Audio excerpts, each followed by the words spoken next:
Ernakulam DCC president Muhammad Shiyas നമുക്കൊപ്പം telephone ലൈനിൽ ചേരുന്നു. ഷിയാസ്, ഇത് അല്പസമയം മുൻപ് കായിക വകുപ്പ് മന്ത്രി മാധ്യമങ്ങളോട് ഇന്ന് സംസാരിക്കാനെങ്കിലും ഒന്ന് തയ്യാറായി. പക്ഷേ കരാറുണ്ടോ എന്ന് ആവർത്തിച്ച് ചോദിക്കുന്നു. എല്ലാം GCDA പറഞ്ഞു എന്ന് പറയുന്നു. GCDAയുടെ വാർത്താക്കുറിപ്പിലുള്ളത് മന്ത്രി പറഞ്ഞിട്ട് കൈമാറിയെന്നാണ്. അപ്പൊ ഒരു ഉത്തരവാദിത്തം ഏറ്റെടുക്കാൻ ആരുമില്ല. ഇപ്പൊ എല്ലാം പൊളിച്ചു കൊണ്ടുപോയിട്ടുണ്ട്, മരമൊക്കെ മുറിച്ചു കൊണ്ടുപോയി. അപ്പൊ നാളെ സ്പോൺസർ പണി നിർത്തിയാൽ എന്ത് ചെയ്യും?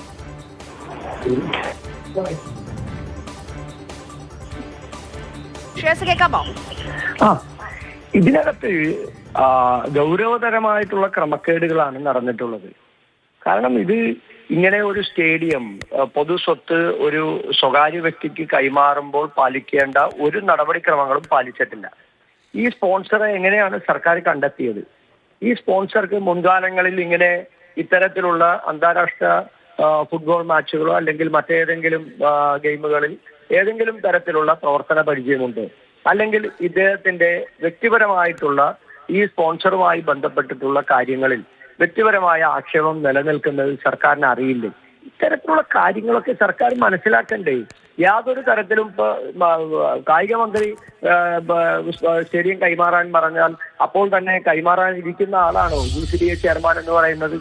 അപ്പൊ ഒരു ഗൗരവമില്ലാതെ എന്ത് കൃത്രിമവും നടത്താൻ പാർട്ടിക്ക് താല്പര്യമുള്ള ആർക്ക് വേണമെങ്കിലും എന്തും കൈമാറാൻ കഴിയുന്ന തരത്തിലേക്കാണ് ഇന്ന് നമ്മുടെ പൊതുസ്ഥാപനങ്ങളുടെ അല്ലെങ്കിൽ ഇത്തരത്തിലുള്ള സംസ്ഥാന സർക്കാരിന്റെ കീഴിലുള്ള ഈ GCDA പോലെയുള്ള സ്ഥാപനങ്ങൾ ഇന്ന് കൈകാര്യം ചെയ്യുന്ന ആളുകളുടെ പ്രവൃത്തികൾ. ഒന്ന് ആലോചിച്ച് എത്ര ഗൗരവതരമാണ്. ഇതിനു മുമ്പും അവിടെ ഉമാ തോമസിന്റെ ഒരു അപകടമുണ്ടായ സ്ഥലത്തും ഇതുപോലെ തന്നെയാണ്. അന്ന് ഒരു തരത്തിലുള്ള എഗ്രിമെന്റുകളും പാലിക്കാതെയാണ് അന്ന് അത്തരത്തിലുള്ള നടപടികൾ സ്വീകരിച്ചത്. ഒരു MLA തലനാട്ടാണ് രക്ഷപ്പെട്ടത്. അതിനകത്ത് കൃത്യമായ നടപടികൾ സ്വീകരിക്കാൻ പോലും സംസ്ഥാന സർക്കാരിനോ GCDAക്കോ കഴിഞ്ഞില്ല. ഒരു മുൻ അനുഭവം നിൽക്കുകയാണ്. അതിനിടയിലാണ് ഇങ്ങനെ ഒരു തരത്തിലുള്ള കരാറുകളും പാലിക്കപ്പെടാതെ അവിടെ മരം വെട്ടുന്നതിനും, ഒരു മരം വെട്ടാൻ എന്തെല്ലാം നടപടിക്രമങ്ങളാണ് സ്വീകരിക്കേണ്ടത്? ഒരു നടപടിക്രമങ്ങളും സ്വീകരിക്കാതെ എല്ലാ മരങ്ങളും മുറിച്ചു മാറ്റുകയാണ്. അവിടെ മതിൽ കെട്ടിത്തിരിക്കുകയാണ്.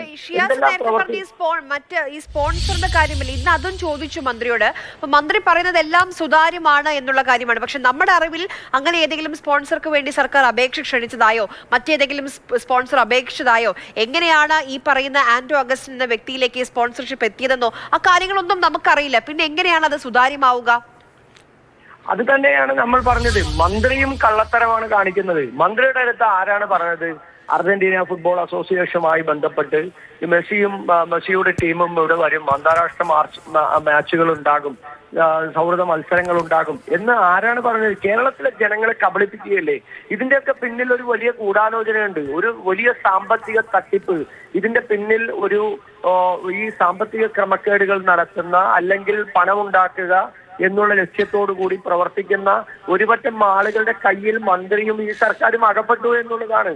ഈ പറയുന്ന ആളുകൾ ഇതിന്റെ പേരിൽ എത്ര കോടി രൂപ ആരൊക്കെ ചെലവഴിക്കുന്നു? ഇപ്പോ സ്പോൺസർ തന്നെ പറയുന്നത് ഞാൻ ഇതെല്ലാം ശരിയാക്കി ഞാൻ ഈ സ്റ്റേഡിയം സർക്കാരിന് വിട്ടുകൊടുക്കും, സർക്കാർ അത് ഉപയോഗിച്ചോട്ടെ എന്നൊക്കെ പറയുമ്പോൾ ഈ പറയുന്ന ആളുകൾ സർക്കാരിന്റെ ഉടമസ്ഥതയിലുള്ള സ്ഥലത്ത് നിന്ന് മരം വെട്ടിക്കൊണ്ടുപോയി വിറ്റ് കാശാക്കിയ കേസിലെ പ്രതികളാണ്.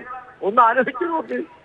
അപ്പൊ ഒരു തരത്തിലും വിശ്വാസയോഗ്യമല്ലാത്ത ആളുകളെ അവർ പറയുന്ന വിശ്വാസയോഗ്യമല്ലാത്ത കാര്യങ്ങൾ വിശ്വസിച്ച് അവരെ ഏൽപ്പിക്കുമ്പോൾ സാമ്പത്തിക നേട്ടം ഉണ്ടാകും, രാഷ്ട്രീയ നേട്ടം ഉണ്ടാകും, അല്ലെങ്കിൽ മറ്റേതെങ്കിലും തരത്തിലുള്ള നേട്ടങ്ങൾ ഉണ്ടാകും.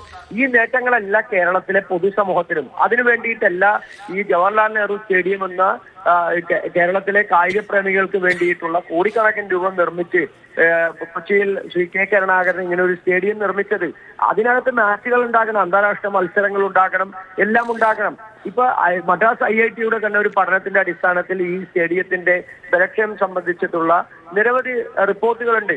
ആ റിപ്പോർട്ടുകളൊന്നും പാലിക്കപ്പെടാതെ ഒരു സുപ്രഭാതത്തിൽ മെസ്സി വരുന്നു എന്ന് കേട്ട് ഒരു സുപ്രഭാതത്തിൽ ഒരു വ്യക്തിക്ക് ഈ സ്വകാര്യ വ്യക്തിക്ക് ഒരു സ്റ്റേഡിയം കൈമാറുക. ഇപ്പോൾ പ്രതിപക്ഷം ചോദിച്ചുകൊണ്ടിരിക്കുന്നത് അതിനൊക്കെ കൃത്യമായി മറുപടി സർക്കാർ നൽകേണ്ടതുമാണ്. സ്പോൺസർ എങ്ങനെ കണ്ടെത്തിയ കാര്യങ്ങളൊക്കെ അതിലൊക്കെ ഒരു ക്ലാരിറ്റി വരേണ്ടതാണ്. പറഞ്ഞൊഴിയുക അല്ലെങ്കിൽ മാധ്യമങ്ങളോട് അകലം പാലിച്ചതുകൊണ്ട് ചോദ്യങ്ങൾ ഇല്ലാതാകുന്നില്ല എന്നുള്ളതാണ് കായിക മന്ത്രി ഓർക്കേണ്ട ഒരു കാര്യം.